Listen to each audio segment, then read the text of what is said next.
بسم اللہ الرحمن الرحیم. آپ کا ہوسٹ عمران مان اور آپ دیکھ رہے ہیں D P N T V. اور سب سے پہلے آج انتہائی افسوسناک جو خبر ہے اور سارا دن جو ہے خون پشاور نظر آیا ہے، اور اس کا ایک علاقہ قصہ خوانی بازار میں جو ایک مسجد میں دھماکہ ہوا اور جس میں 30 سے 40 کے لگ بھگ جو لوگ ہیں وہ شہید ہو چکے ہیں، اور 60 سے 70 افراد جو ہیں وہ شدید زخمی ہیں، اور اس میں تقریباً جو 25 ہیں وہ انتہائی تشویشناک حالت میں ہیں. تو یہ کیا ہو رہا ہے؟ دھماکہ کرنے والے کون تھے؟ ابھی تک جو ذرائع بتا رہے ہیں کہ 2 افراد تھے جنہوں نے سب سے پہلے فائرنگ کی ہے آ کر، اور جو وہاں پہ موجود 2 پولیس اہلکار تھے وہ بھی بیچارے اپنے جانوں کا نذرانہ پیش کر چکے ہیں اور وہ شہید ہو گئے. اس کے بعد وہ اندر گئے ہیں اور انہوں نے تیسری صف کے اندر وہ دھماکہ کیا ہے، اور دھماکہ اتنا زیادہ تھا کہ دور تک کی جو بلڈنگیں ہیں ان کے بھی شیشے اور ٹوٹ کر چور چور ہو گئے، اور اتنی دور تک دھماکے کی آواز سنی گئی. اور تقریباً جو بم ڈسپوزیبل بتا رہے ہیں وہ بتا رہے ہیں کہ 5 سے 6 کلو وزنی بم تھا جو وہاں پہ جس کا بلاسٹ ہوا ہے، اور جو انہوں نے مواد اپنے ساتھ باندھا ہوا تھا، اور یہ خودکش تھے جنہوں نے یہ بلاسٹ کیا ہے. اور میں کہتا ہوں کہ یہ حیوانیت سے بڑھ کے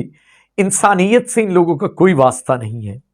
یہ مسجدوں میں جو حملے کرنے والے ہیں ان کا دین اور اسلام سے کوئی واسطہ نہیں ہے، نہ ان کا کوئی مذہب ہے. یہ دہشت گردی کی میں کہتا ہوں دہشت گرد جو ہیں ان کو اپنی انسانیت کی بھی لسٹ میں نہیں رکھنا چاہیے. کس طرح وہ معصوم لوگ اپنے گھروں سے اللہ حافظ کہہ کے اور مسجد میں اللہ کے دربار میں اپنا سر جھکانے کے لیے آئے تھے، اور ان کی میتیں ان کے گھر پہنچ گئی ہیں، اور کس طرح کے وہ وہاں پہ مناظر ہوں گے. آپ اپنے آپ کو تصور کریں کہ آپ کے گھر سے کوئی جمعہ پڑھنے کے لیے جا رہا ہے اور پھر اس کے ساتھ اس طرح کا واقعہ ہو جائے. میں سمجھتا ہوں کہ اس کی مذمت نامی جو لفظ ہے ہمارے یہ ملک سے ختم ہو جانا چاہیے. جب بھی کوئی ایسا واقعہ ہوتا ہے ہمارے وزیر، مشیر، وزیر اعظم، پرائم منسٹر ہوں، صدر ہوں، ان کے لیے ایک ہی عجیب پرزور مذمت کیا ہوتی ہے؟ کیا ہے یہ مذمت؟ کب تک یہ چلے گا مذمت نامی؟ اور میں کہتا ہوں کہ جس طرح میں اپنی روزانہ کے پروگرامز میں میسج کرتا ہوں کہ اپنے قریب مشکوک لوگوں پر نظر رکھیں، اور جس طرح کے یہ حالات چل رہے ہیں اور پاکستان کو اندرونی اور بیرونی دونوں طرف سے سازشوں کا ایک بہت بڑا سامنا ہے، اور آج آپ نے دیکھ لیا ہے کہ یہ پھر وہی ارادے ہیں جو پاکستان میں نہیں دیکھنا چاہتے کچھ بھی ہونا. اب دیکھ لیں کہ کرکٹ ٹیم آئی ہے آسٹریلیا کی، آج پہلا دن اس کا میچ کا ہو رہا ہے اور وہاں پہ وہ بلاسٹ ہو گیا ہے. یہ صرف دماغوں میں خوف و ہراس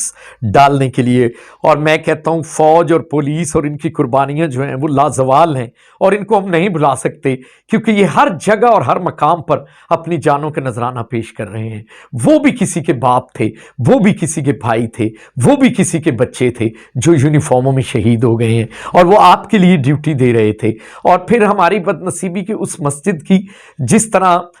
اس کا حدود حربہ تھا، وہاں پہ تنگ گلیاں تھیں اور ایمبولینس ایک ہی اس کے اندر داخل ہو سکتی تھی، اور لوگوں نے اپنی مدد جس طرح وہاں کے مناظر تھے، کوئی کندھوں پر لے کر جا رہا ہے، کوئی ٹھیلوں پر لے کر جا رہا ہے، عجیب قیامت صغریٰ کا منظر تھا. اور میں کہتا ہوں کہ اللہ پاک ہمارے ملک میں اس طرح کے سانحات ہمیں نہ دکھائے. ہم اس قابل نہیں ہیں میرے مولا، ہمیں معاف فرما دے. اور ان جیسے جو یہاں پہ صفاق اور ملک دشمن عناصر ہیں، اللہ پاک ان کو ایسی سزا دے کہ کبھی یہ نظر نہ آئے. اور میں کہتا ہوں فوج جس طرح آپریشن میں مصروف ہے، اور آپریشن میں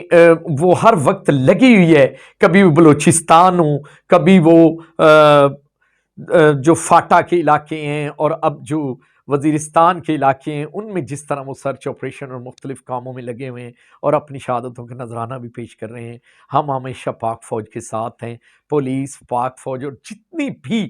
ہماری جو ایجنسیز ہیں ہم ان کے ساتھ کھڑے ہیں اور شانہ بشانہ کھڑے ہیں. اور میں کہتا ہوں کہ اللہ پاک اس ملک کو اپنی حفظ و امان میں رکھے، اور اس طرح کے جو بھی واقعات ہوتے ہیں ان سے ہمیشہ محفوظ رکھے. اور جو اس میں شہید ہو گئے ہیں، میرے پاس الفاظ نہیں ہیں ان کے لیے، ان کی فیملیز کے لیے، کہ اللہ پاک ان کو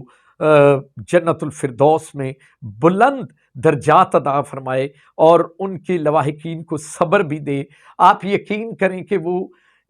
شہادت کے بھی رتبے ہوتے ہیں تو وہ شہادت کے بہترین رتبوں پر فائز ہوئے ہیں، جو مسجد میں نماز پڑھنے کے لیے آئے اور پھر شہید ہو گئے۔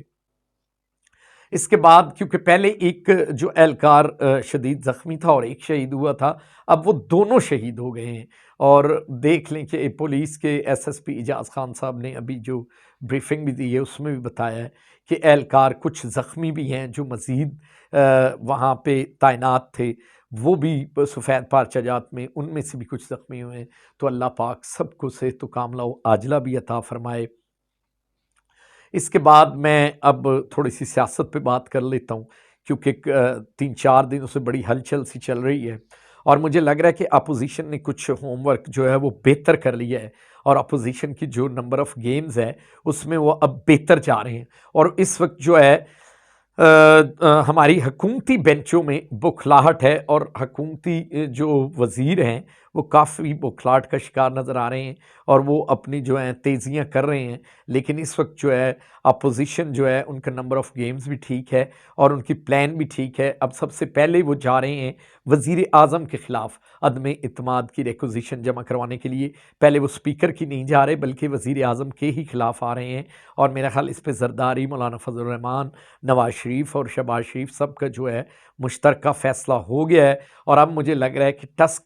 ٹف ٹاسک ہوگا اس وقت جو ہے گورنمنٹ کو، اور گورنمنٹ پریشان بھی ہو گئی ہے کیونکہ انہوں نے اسد عمر کو بھی ٹاسک دیے ہے کاف لیگ سے، اور جس طرح چودھری برادران کے بھی بیانات آ رہے ہیں کہ اب یہ جو بہت بڑی جو دیگ اور ہنڈیا چڑھی ہوئی ہے اس کا دھواں بھی شروع ہو گیا ہے، تو دھوئیں کے بعد لازمن کی سی بات ہے کہ ایک پکنے کا بھی وقت آ جاتا ہے، تو اب اس میں کچھ تیاری ہوگی کہ اس میں سے کیا نکلتا ہے۔ لیکن اس وقت جو ہے اسٹرانگ پوزیشن میں میرا خیال ہے، میرے جو ذرائع بتا رہے ہیں کہ وہ اسلام آباد میں اس وقت اپوزیشن جو ہے وہ تکڑی نظر آ رہی ہے، اور ان کے جو مضبوط جو ہے نمبر آف گیمز بھی چل رہا ہے، اور ان کے ساتھ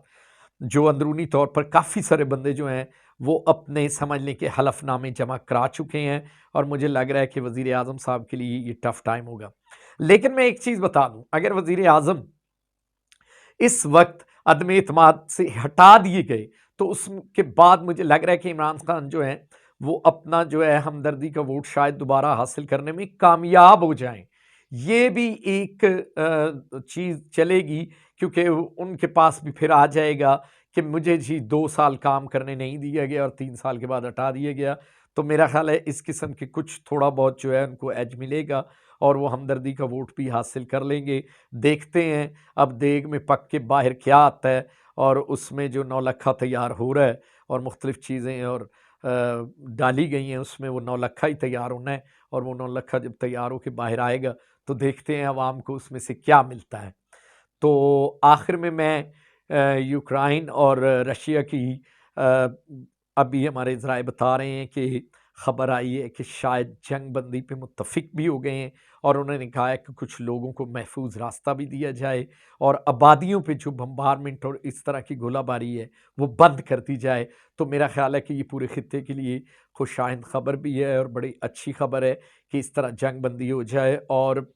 ایک اور بریک تھرو بھی ملا ہے کہ صدر پوٹن نے جو سعودی ولی عہد سے کافی دیر ٹیلی فونک گفتگو بھی کی ہے، تو اس میں میرا خیال ہے کہ کافی بہتری بھی آئے گی، اور کیونکہ سعودیہ بھی ہمیشہ پاکستان کی طرح رول پلے کرتا ہے کہ خطے میں امن ہونا چاہیے، اور امن کے علاوہ اس دنیا میں کچھ نہیں ہے۔ اور میں اگین اپنا میسیج یہ دوں گا کہ اللہ پاک اس ملک کو دہشت گردوں کی میلی نظر سے دور رکھے، اور یہاں پہ ایسے سانحات دوبارہ نہ ہوں، اور ہم ہمیشہ پاک فوج کے ساتھ کھڑے ہیں، اور فیصل آباد میں بھی اللہ پاک اپنا پورا کرم اور فضل رکھے اور یہاں پہ بھی ایسا کوئی ناخوشگوار واقعہ نہ ہو۔ پاکستان زندہ باد۔